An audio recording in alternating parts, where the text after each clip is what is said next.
to Catholics in New Jersey. They're also reflecting on the legacy of Pope Francis. He was the first Latin American pope in history, marking this a big loss for the Hispanic community there. Pix 11's Katie Corrado joins us from outside the Cathedral of St. John the Baptist in Paterson with more. Shirley, the flags are at half-staff outside the cathedral. There is purple and black bunting outside the entrance of the church as people here mourn the passing of Pope Francis. Everybody is sad, you know. A lot of people are sad. I love the church. I love the Papa Francisco. The Hispanic community mourning the loss of the first pope from Latin America. I just remember him as being the first Jesuit pope from Argentina, so I'll just remember him as a humble man. George Rodriguez was among those who attended a midday mass at the Cathedral of St. John the Baptist in Paterson.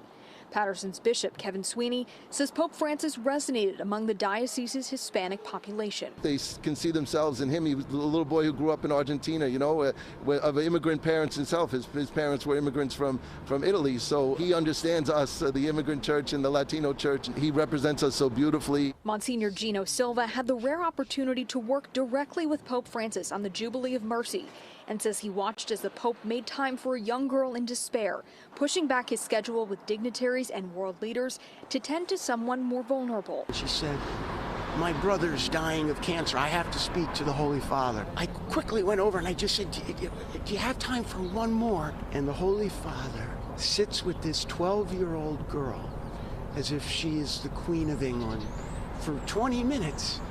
And at the end, her tears of sadness were tears of joy. Catholics hope that the attention Pope Francis gave to those less fortunate carries over into the work of the next pontiff. To help more poor people, to help those really in need, and to open up the church to everybody. And I'm praying that whoever his successor is also moves us in that direction. Now, before he was Pope, Francis, then known as Jorge, was a pastor in some of the poorest communities in Latin America. And once he became Pope, he often advocated for migrant rights and spoke up about the growing disparity between the rich and poor.